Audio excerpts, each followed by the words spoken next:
할렐루야. 오늘 또 하나님의 은혜와 평강이 여러분 가운데 함께 하기를 축복합니다. 오늘 또 본문의 묵상을 통해서 하나님께서 나에게 주시는 말씀을 듣는 은혜로운 시간이 되기를 축복합니다. 특별히 오늘은 거룩한 주일입니다. 온 마음과 정성을 다해서 하나님 앞에 예배하는 은혜되고 축복된 하루가 되시기를 주의 이름으로 축원합니다. 오늘 아침 하나님께서 우리에게 허락해 주신 말씀은 골로새서 1장 21절에서 29절 말씀입니다. 전에 여러분은 악한 일로 하나님을 멀리 떠나 있었고 마음으로 하나님과 원수가 되어 있었습니다. 그러나 지금은 하나님께서 그리스도의 죽으심을 통하여 그분의 육신의 몸으로 여러분과 화해하셔서 여러분을 거룩하고 흠이 없고 책망할 것이 없는 사람으로 자기 앞에 내세우셨습니다. 그러므로 여러분은 믿음에 튼튼히 털을 잡아 굳건히 서 있어야 하며 여러분이 들은 복음의 소망에서 떠나지 말아야 합니다. 이 복음은 하늘 아래에 있는 모든 피조물에게 전파되었으며 나 바울은 이 복음의 일꾼이 되었습니다. 이제 나는 여러분을 위하여 고난을 받는 것을 기쁘게 여기고 있으며 그리스도의 남은 고난을 그분의 몸 곧 교회를 위하여 내 육신으로 채워가고 있습니다. 나는 하나님께서 여러분을 위하여 하나님의 말씀을 남김없이 전파하게 하시려고 내게 맡기신 사명을 따라 교회의 일꾼이 되었습니다. 이 비밀은 영원전부터 모든 세대에 감추어져 있었는데 지금은 그 성도들에게 드러났습니다. 하나님께서는 이방 사람 가운데 나타난 이 비밀의 영광이 얼마나 풍성한지를 성도들에게 알리려고 하셨습니다. 이 비밀은 여러분 안에 계신 그리스도요 곧 영광의 소망입니다. 우리는 이 그리스도를 전합니다. 우리는 모든 사람을 그리스도 안에서 온전한 사람으로 세우기 위하여 모든 사람에게 권하며 지혜를 다하여 모든 사람을 가르칩니다. 이 일을 위하여 나도 내 속에서 능력으로 작용하는 그분의 활력을 따라 수고하며 애쓰고 있습니다. 아멘. 우리는 골로새서를 묵상하면서 지난 시간에는 예수님은 교회라는 몸의 머리이시다 하는 시작이요 끝이며 모든 주권자이시다 하는 말씀을 같이 나누었습니다. 바로 그 교회 안에 있는 성도는 못하는 사람일까? 오늘은 복음을 전하는 일꾼이다. 복음의 일꾼이라고 말씀하고 있습니다. 오늘 21절 말씀, 전에 여러분은 악한 일로 하나님을 멀리 떠나 있었고 마음으로 하나님과 원수가 되어 있었습니다. 그러나 지금은 하나님께서 그리스도의 죽으심을 통하여 그분의 육신의 몸으로 여러분과 화해하셔서 여러분을 거룩하고 흠이 없고 책망할 것이 없는 사람으로 자기 앞에 내세우셨습니다. 이렇게 말씀하고 있습니다. 지난 시간에도 우리가 비슷한 말씀을 묵상했습니다마는 전에는 어두움이더니 전에는 악한 일, 죄로 인해서 하나님을 멀리 떠나 있고 하나님과 원수되었던 사망의 죽음의 그림자, 어두움이었던 사람들이었습니다. 그러나 하나님께서는 당신의 아들 예수 그리스도를 십자가의 죽으심으로 피를 흘리심으로 화목제물이 되게 하시고 하나님과 화해하게 하심으로 말미암아서 우리 모든 죄를 용서하시고 우리를 거룩하고 흠이 없고 책망할 것이 없는 사람으로 하나님의 자녀로 하나님의 은혜의 보좌에 나아갈 자격을 하나님이 주신 것입니다. 우리는 이것을 가르쳐서 갚을 길 없는 은혜다 이렇게 표현하고 있죠. 우리는 이 은혜로 구원받은 사람들입니다. 그런데 여러분, 우리가 신앙생활을 오래 하다 보면 이 은혜는 충분히 숙지하고 있어요. 이론적으로는 잘 알고 있습니다. 문제는 내용은 깊은 곳에서 점점점 이 은혜에 대한 감사, 감격이 희석이 됩니다. 그러다 보니까 처음 시작은 신본주의로 시작을 해서 모든 것이 하나님의 은혜라고 고백했던 사람들이 점점점 인본주의로 흐르게 되고 맙니다. 또 그러다 보니까 교회의 주인이 예수님이 아니라 사람이 되고 만 것이에요. 우리는 그럴 수 없는 죄인들이 오직 하나님의 은혜로 하나님의 자녀가 됐어요. 빛의 자녀가 됐습니다. 우리는 자랑할 것이 하나도 없는 사람들이에요. 뭘 주장하거나 고집하거나 누구를 정죄하거나 판단하거나 심판할 자격이 본래 없는 사람들이에요. 죄인이 어떤 죄인을 누구라고 뭐라고 하겠습니까? 23절 그러므로 여러분은 믿음에 튼튼히 털을 잡아 굳건히 서 있어야 하며 여러분이 들은 복음의 소망에서 떠나지 말아야 합니다. 이 복음은 하늘 아래에 있는 모든 피조물에게 전파되었으며 나 바울은 이 복음의 일꾼이 되었습니다. 그러니까 우리는 결코 이 은혜의 복음을 떠나서는 안 되는 거예요. 꼭 붙들고 살아야 되는데 점점점 그걸 놓친단 말씀이지요. 이 복음, 이 은혜의 소망에서 우리가 깊이 살아야 되는데 자꾸 그 소망을 떠나버리고 마는 것입니다. 여러분, 우리는 이 은혜, 이 복음, 이 소망 하늘 아래에 있는 모든 사람에게 전해야 돼요. good news, 좋은 소식을 모든 사람에게 전해야 됩니다. 사도 바울은 내가 이를 위해 일꾼이 되었다라고 말씀하고 있습니다. 다시 말씀드리면 예수님의 은혜로 하나님의 자녀가 된 사람들은 이 굿니우스를 전해야 될 복음의 일꾼들이 된 것이에요. 이걸 우리는 사명이라고 말합니다. 성도에는 모든 사람이 곧 복음의 일꾼들인 거예요. 몇몇 목사님이나 장로님 몇 사람만, 선교사 몇 사람만이 아니라 전도의 능력 있는 사람만이 아니라 우리 모두는 복음을 전해야 될 복음의 일꾼들입니다. 24절 이제 나는 여러분을 위하여 고난을 받는 것을 기쁘게 여기고 있으며 그리스도의 남은 고난을 그분의 몸 곧 교회를 위하여 내 육신으로 채워가고 있습니다. 나는 하나님께서 여러분을 위하여 하나님의 말씀을 남김없이 전파하게 하시려고 내게 맡기신 사명을 따라 교회의 일꾼이 되었습니다. 여러분, 복음의 일꾼은 필수적인 과정이 있어요. 그건 바로 고난입니다. 복음의 일꾼의 고난은 선택사항이 아니에요. 어쩌다가 당하는 게 아닙니다. 필수 과목이에요. 이런 고난이 없이는 사명을 잘 감당할 수도 없는 거예요. No cross, no crown. 고난이 없이는 영광도 없고 고난이 없이는 사명을 감당할 수도 없는 거예요. 고난은 필수 과목입니다. 가끔 후배 목사님들이 너무 목회가 힘드니까 어려워서 때로는 목회로 인해서 때로는 성도들에게 상처를 받고 고통스러워하는 목사님들이 계세요. 참 뭐라고 드릴 말씀이 없어요.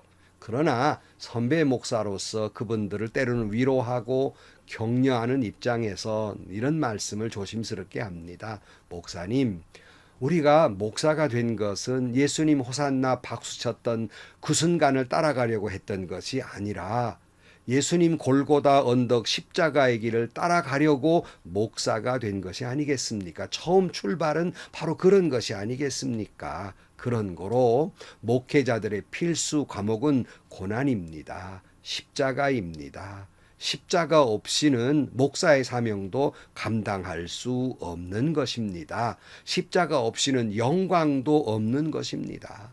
뭐 큰 교회 목사님들 부러우십니까? 그분들 대접받고 무슨 뭐 큰 교회 교회당이나 또는 그분의 멋있는 아파트나 고급 자가용 뭐 이런 것들이 부러우십니까? 그분들이 그 교회를 그만큼 섬길 때에는 그분들이 강단에서 흘린 눈물의 양을 보십시오. 그만큼의 고난이 없이는 그만큼을 이룰 수 없는 것입니다.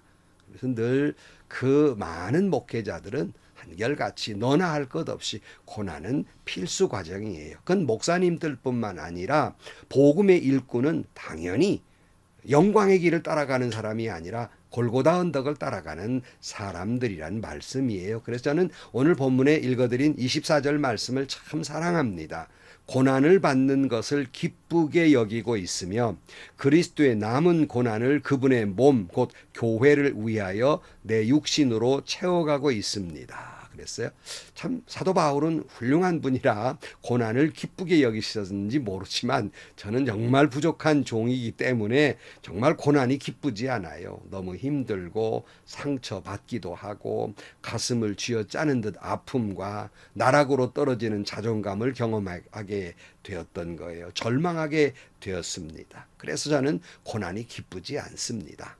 다만 그 다음에 나오는 말씀처럼 교회를 위해서 그리스도의 남은 고난을 내 육체에 채우노라.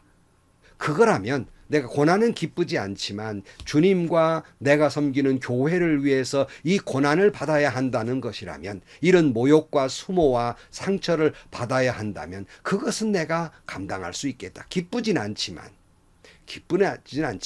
그것이 감당해야 될 내 몫이라면 그 사명을 감당해야 되겠다라는 생각을 늘 갖기 때문에 늘 이 말씀을 묵상하면서 때로는 위로도 받고 힘도 얻고 사명도 감당하고, 그래서 목회를 무사히 마칠 수 있었습니다. 물론 고난은 그것으로 끝나지 않아요. 고난은 지금도 상처로 남아있고 때로는 괴로움으로 남아있지만, 그러나 기꺼운 마음으로 주님의 남은 고난을 내 육체에 채운다는 것은 내게는 더 큰 은혜요 축복이라는 생각으로 그저 잘 감당하고 있습니다.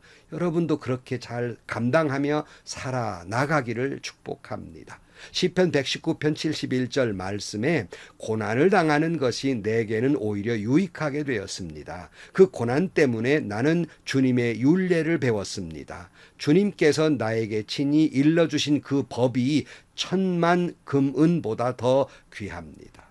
그러니까 고난의 과정을 통해서 말씀을 깨닫게 되는 거예요. 이 깨달은 말씀은 10,000만의 은근보다 더 귀한 말씀이라고 말씀합니다. 여러분, 고난받은 사람이어야 말씀을 제대로 깨달을 수 있어요. 고난을 통해서 말씀을 깨닫게 된다고요. 또 하나, 야고보 1장 2절 말씀에 보면 나의 형제 자매 여러분, 여러 가지 시험에 빠질 때 그것을 더할 나위 없는 기쁨으로 생각하십시오. 여러분은 믿음의 시련이 인내를 낳는다는 것을 알고 있습니다. 여러분은 인내력을 충분히 발휘하여 조금도 부족함이 없이 완전하고 성숙한 사람이 되십시오. 그랬어요. 그러니까 고난을 통해서 하나님의 말씀과 하나님의 사랑과 하나님의 은혜를 더욱 경험하고 깨닫고 사명을 감당하는데, 또 복음을 전하는 일꾼들의 필수 과목인 고난을 통해서 인내하게 되고, 인내하면서 점점 믿음이 성숙해서 하나님 앞에 부끄럽지 않는 사람으로 성숙한 사람이 되어간다는 걸 기쁘게 여기라고 말씀하고 있습니다. 여러분, 고난을 통해 말씀도 깨닫고 고난을 통해 성숙하게 되고 고난을 통해 하나님의 뜻을 이루어 가시기를 주의 이름으로 축복합니다. 그리스도인 예수님의 제자는 예수님의 가는 길을 따라가는 사람들이에요. 주님이 가는 길은 호산나 영광의 길이 아니었습니다. 마지막은 십자가, 물과 피를 쏟으며 고난당하는 것이었어요. 그것이 예수님의 제자가 따라가는 길이 옳시다. 26절, 이 비밀은 영원전부터 모든 세대에 감추어져 있었는데 지금은 그 성도들에게 드러났습니다. 하나님께서는 이방 사람 가운데 나타난 이 비밀의 영광이 얼마나 풍성한지를 성도들에게 알리려고 하셨습니다. 이 비밀은 여러분 안에 계신 그리스도요 곧 영광의 소망입니다. 이 비밀, 예수 그리스도, 그분을 고난을 통해서는 잘 알 수 없고 진정한 복음의 일꾼만이 그 예수님을 깨닫게 되고 그 예수님 십자가의 복음을, 그 굿뉴스를 이방 사람들에게 전하게 되는 것입니다. 우리는 우리 안에 계시는 예수 그리스도의 영광의 소망을 많은 사람들에게 세상 땅끝까지 전해야 됩니다. 다시 말씀드리지만 이 사명을 깨닫는 것도, 이 사명을 전하는 것도 고난이라는 필수 과정을 통해서 감당할 수 있습니다. 사명은 고난을 통해서 자라나며 고난을 통해서 감당하게 되는 것입니다. 28절, 우리는 이 그리스도를 전합니다. 우리는 모든 사람을 그리스도 안에서 온전한 사람으로 세우기 위하여 모든 사람에게 권하며 지혜를 다하여 모든 사람을 가르칩니다. 이 일을 위하여 나도 내 속에서 능력으로 작용하시는 그분의 활력을 따라 수고하며 애쓰고 있습니다. 사도 바울은 예수 그리스도를 통해서 모든 사람을 예수 안에서 온전한 사람으로 세워가기 위해서 그렇게 권하고 가르쳐 왔습니다. 그 사명을 감당하려 함에 사도 바울은 자기의 지식이나 능력을 의지했던 것이 아니라 오직 주님이 주시는 능력으로 힘을 얻어서 그 사명을 감당했노라 고백하고 있습니다. 사랑하는 성도 여러분, 오늘 우리도 그 사명을 감당하려는 건 내 힘으로 되지 않습니다. 고난을 어떻게 기쁘게 여겨요? 내 힘으로 감당할 수 없습니다. 주님이 내게 주시는 능력과 그 은혜로 여러분 그 모든 과정을 잘 감당할 수 있기를 축복합니다. 사랑하는 성도 여러분, 우리는 예수 그리스도의 십자가의 고난을 통해서 우리 죄가 용서함 받고 하나님 앞에 설 수 있는 그런 은혜, 그런 담력을 얻게 되었습니다. 이 기쁜 굿뉴스, 복음을 전하는 일꾼으로 살아가야 합니다. 근데 그 일꾼이 그 사명을 감당하려 함에 있어서는 고난은 필수 과정입니다. 그걸 뛰어넘는 사람은 이 세상에 아무도 없어요. 근데 그 필수 과정이 뭐냐면 예수 그리스도와 교회를 위해서 주님의 남은 고난을 내 육체에 채우는 것이란 말이에요. 그걸 사도 바울은 기쁘게 여겼어요. 오히려 내가 주님을 위해 고난당할 수 있다는 것이 내게는 얼마나 영광이고 은혜인가. 여러분 그렇게 감당할 수 있기를 축복합니다. 말씀드렸잖아요. 저 고난 기쁘지 않아요. 상처돼요. 괴로워요. 그러나 주님의 남은 고난을 내 육체에 채우는 것이 고난이라면 그것은 기꺼운 마음으로 감당할 수 있겠노라 하는 말씀입니다. 여러분 때로는 힘들고 지치고 낙심되고 고통스럽고 또는 여러 가지 어려움이 많지만 주님의 남은 고난 내 힘으로 감당할 수 없습니다. 기도하는 가운데 하나님이 주시는 능력으로 성령의 능력, 파워로 그 사명을 잘 감당할 수 있기를 축복합니다. 기도하시겠습니다. 하나님 아버지, 전에는 어두움이더니 십자가의 은혜로 빛의 자녀로서 주님 앞에 나아가게 하시고 또한 복음의 일꾼으로 삼아 주셨으니 그 사명 잘 감당할 수 있게 하여 주옵소서.